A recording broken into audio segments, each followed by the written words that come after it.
ዛሬ ምሽት 4 ሰዓት አርሰናል በጆሴ አልቫዴ ስታዲየም ስፖርቲንግ ሊዝበንን ይገጥማል። በውድድር ዓመቱ ለመጀመሪያ ጊዜ ሁለት ተከታታይ ጨዋታዎች በማንቸስተር ሲቲ እና ሳውዛምፕተን ተሸንፈው ከሁለት ውድድር ውጭ የሆነው አርሰናል ወደ ድል ለመመለስ ይፋለማል። መድፈኞቹ የፖርቱጋሉን ክለብ 5 ጊዜ ገጥመው በአንዱም አልተሸነፉም። ሁለቱን አሸንፈው ሶስቱን ባቻ ደምድመዋል።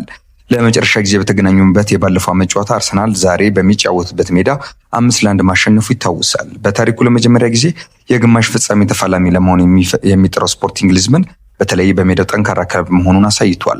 አርሰናል ሰሞኑኛ ብቃቱ ጥሩ ባይሆንም በአውሮፓ ቻምፒየንስ ሊግ ያለው ጥንካሬ ግን አስደማሚ ነው። የሚካኤል አርቴታው ቡድን በሊግ ምዕራፍ 8ቱን ጨዋታዎች በማሸነፍ ታሪክ ሰርቶ ነበር ጥሎ ማለፉን የተቀላቀለው። በጥሎ ማለፉም ባየር ሌቨርኩሰንን በድምር ውጤት 3-1 ማሸነፉ ይታወሳል። በዛሬው ጨዋታ በልዩነት የሚጠበቀው የቪክቶር ዮኬሬሽ ወደ ቀድሞ ቤቱ መመለስ ነው። ስዊድናዊ አጥቂ በስፖርቲንግ ሊዝበን ቆይታው 102 ጨዋታዎችን አከናውኖ 97 ግቦችን ማስቆጠሩ አምና ይታወሳል። በስፖርቲንግ ደጋፊዎች ተወዳጅ የነበረው አጥቂ ክለቡን ለመልቀቅ የመረጠው መንገድ ግን ዓይንህን ላፈር እንዲሉ ያደረጋቸው ሆኖ ይጠቀሳል። በዚህ ምክንያት ዮኬሬሽ ጠንከር ያለ ተቃውሞ ይገጥሟል ተብሎም ይጠበቃል። በጨዋታው በአርሰናል በኩል ዴክላን ራይስ፣ ገብርኤል ማጋሌሽ እና ሊያንድሮ ትሮሳርድ የስብስቡ አካል ሆነው ወደ ሊዝበን አቅንተዋል። ቡካዮ ሳካ፣ ዩሪያን ቲምበር ግን ወደ ፖርቱጋል አላቀኑም።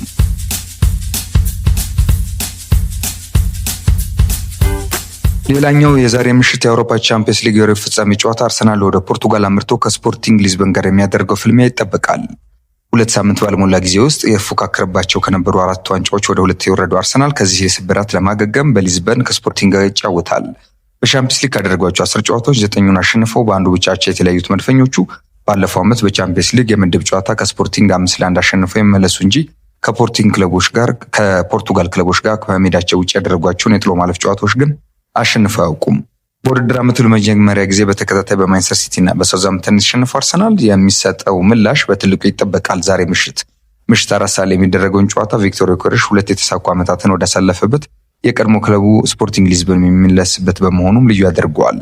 ስፖርቲንግ የአርሰናል ቀላል ተጋጣሚ ይሆናል ተብሎ ባይጠበቅም፣ ምክንያቱም በጥሎ ማለፉ በቦዶ ግሊምት የደረሰበትን የ3-0 ሽንፈት ቀልብሶ 5-1 በማሸነፍ እዚህ መድረሱ አስፈሪ የፊት መስመር እንዳለው ማሳያ ነው። በተለይም ክለቡ ለቪክቶር ዮኬሬሽ ምትክ ከአልሜሪያ በ22 ሚሊዮን ፓውንድ ያስፈረመው አጥቂ ሉዊስ ሱዋሬዝ በዘንድሮው የውድድር ዓመት ብቻ 33 ግቦችን በማስቆጠር ድንቅ ብቃቱን እያሳየ መሆኑ የአርሰናል ተከላካዮች ከባድ ፈተና እንደሚጠብቃቸው ግልጽ ነው።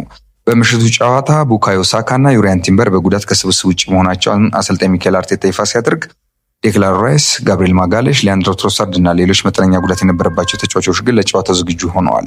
ይህ ጨዋታ ለአርሰናል ወቅታዊ ሁኔታን የመቀየር ብቻ ሳይሆን በእንግሊዝ ፕሪሚየር ሊግ ቀጣይ ለሚደረገው ጨዋታ የስነ ልቦና ጥንካሬ የሚያገኝበት በመሆኑ ለሚካኤል አርቴታ ትርጉሙ ከፍ ያለ ነው።